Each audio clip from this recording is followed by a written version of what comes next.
نحمده ونصلي على رسوله الكريم أما بعد فأعوذ بالله من الشيطان الرجيم بسم الله الرحمن الرحيم Naša خوندون المرتسي قلقلة وي قلقلة د قلقلة تشريع ما دلته درته کښلې ده قلقله په لغات کې حرکت خوځښت او یا لړزېدو ته وایي د قلقلې د توري د ادا کولو په وخت کې دوهم اواز جوړیږي لکه د اذانګې اواز که هر وخت موږ د قلقلې توري چې دغه 15 توري دي موږ تاسې د راستې خوا څخه یو توري ورسره وجنګو لکه موږ تاسې وایي اق دا دوهم اواز چې جوړیږي دا لکه د اذانګې داسې اواز دی نو دغه اواز ته قلقله ویل کیږي د قلقلې توري باید په شدت سره وویل سي موږ تاسې د ساکن توري همیشه د راستې خوا څخه یو توري ورسره جنګوو چې اواز یې راپورته کړو نو د قلقلې د توري سره یو څه شدت دی د قلقلې توري 15 دي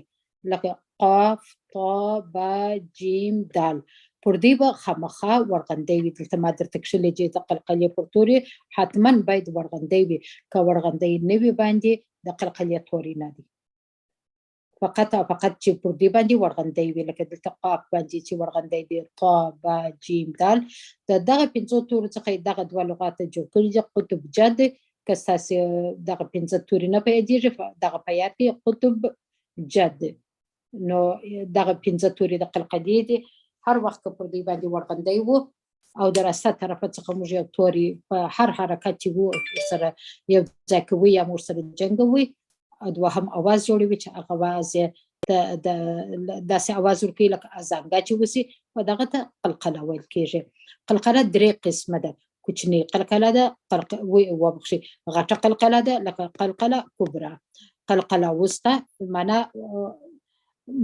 متوسطه چې نه غټه ده او نه کوچنۍ ده یعنی میانه قلقله او قلقله صغرا یعنی کوچنۍ قلقله دغه تشریحات ما دلته درته کښلي دي الله سبحانه وتعالی دې تاسو ته اسانه کړي د وخت درځي چې تاسو و درس ته ورسئ یو وارې دغه تشریحات ټول ووایاست قلقله توري څو دي 15 دي قاف طا با جیم دال او قلقلې پر توري باید هم حتما ورغندې وي که ورغندې نه وو پر قاف و تا و با و جیم دال باندې یعنی پر دې باندې که زور و زیرو پیش و نو قلقله نه پر کېږي فقط چې دوی ورغندې ولري او د قلقلې درې رقمه ده کبرا وسطا او صغرا کبرا ما درته ویل چې غټې قلقلې ته وایي وسطا لکه میانه قلقله او صغرا ولکه کوچنۍ قلقله په دغه ځای کې ما ان شاء الله تعالی یو څه مثالونه درته پیدا کړي دي هغه به زه درته وایم په دغه ځای کې که دغه توري تاسو وکړئ وتواصوا بالحق حق پر دغه ځای باندې قلقله کبرا ده یعنی غټه قلقله ده که هر وخت تاسو د شد د قلقلې پر توري باندې شد و تاسو د یو وقف په خاطر باندې یا د ساده ختمېدو په خاطر باندې ودرېدلاست نو به قلقله داسې کوي چې دغه دلته د قاف باندې چې شد دی دا دواړه توري ساکن کېږي دلته خو پر چې شد دی اول قاف ساکن دی دویم قاف زیر لري یا موږ تاسې درېږو دا بل قاف هم ساکن کېږي نو په دغه ځای باندې موږ داسې قلقله کوو بالحق حق دا یو څه زور ورسره وهو چې دواړه قاف ساکن کو او موږ تاسې قلقله پر وکړو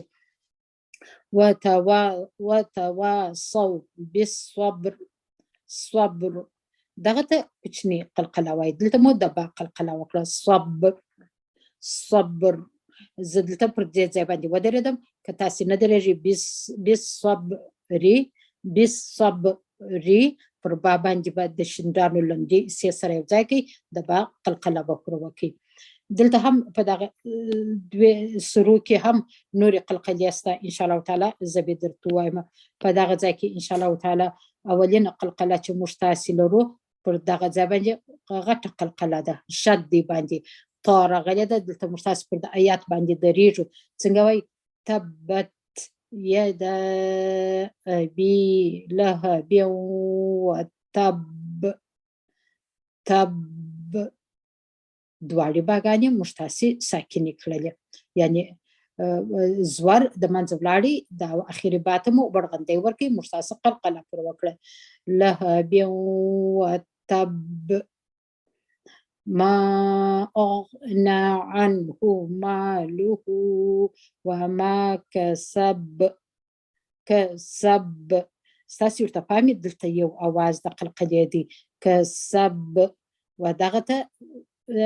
وسطا وایي یعنی میانه قلقله چې نه غټه قلقله ده او نه کوچنۍ قلقله ده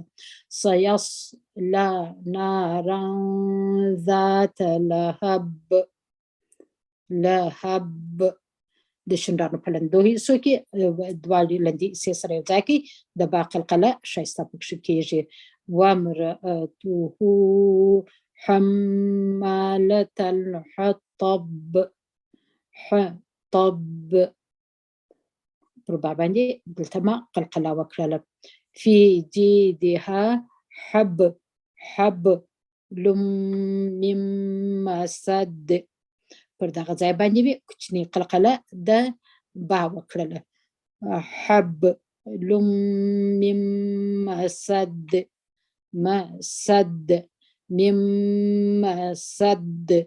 پر دال باندې مو قلقله وکړله بسم الله الرحمن الرحيم قل هو الله احد پر دال باندې مو قلقله وکړله الله الصمد پر دال باندې مو قلقله وکړله کوشش وکړئ چې دلته د تا اواز جوړه کې سمت داسې نه وایو صمد د دال اواز باید بیرته قلقله وکړي دا دوه ازانګه چې جوړي د دال اواز باید جوړه کړي لم یلد ولم یولد دلته مو قلقله وکړله په دغه ځای کې مو قلقله وکړله ولم یکن له کفوا احد دلته مو بله قلقله جوړه کړله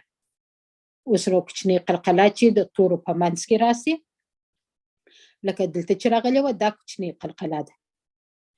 دغه میانه قلقله ده یعنی هغسې زوروره نه ده لکه چیرې چې موږ تاسې پر شد باندې ودرېږو پر شد باندې چې د قلقلې پر تورې باندې ودرېږو دلته قلقله کبرا جوړېږي قلقلې ټوله قلقلې دي تاسې کوشش پر وکړئ دلته په دغه ځای کې لکه په دغه ځای کې بالحق حق دا قاف موږ تاسې ساکن کوي دلته مو غټه قلقله وکړه وتب پر دغه ځای کې مو غټه قلقله وکړله نو الله سبحانه وتعالی دې تاسې اسانه کړي دا لاندې آیات نیمه راغلي دا به هم درته وایم بسم الله الرحمن الرحیم قل اعوذ برب الفلق فلق یو قاف ساکن کی دلته مو قلقله پر وکړه من شر ما خلق دلته مو د قاف قلقله وکړه د قاف اواز باید بیرته ازانګه وکړي په دغه ځای کې موږ تاسې باید د کاف اواز جوړ نه کړو که د کاف اواز جوړ کړو پر دغه کاف باندې همس دی داسې نه وایو من شر ما خلق که دا مو وکړي دا مو په دغه کاف وایي همس پر وکړي یا بیرته به راځو قلقلې ته دغه زموږ تاسې سپېڅلی غټ قاف دی دا دوه ټکي چې لري دروند توري دي په ستوني په ډکه خوله باندې وایي خلق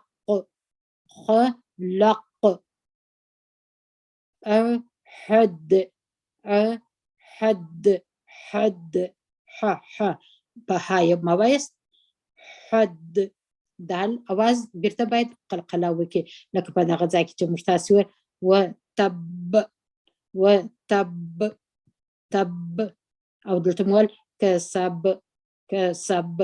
دلته په دغه ځای کې غټه قلقله ده ان شاء الله تعالی موږ تاسې کوشش وکړو دلته یو څه زور ورسره ښکاره کوو چې موږ تاسې د شد پر توري باندې درېږو هغه توري چې د قلقلې توري وي دلته دوه توري ویل کېږي په دغه ځای کې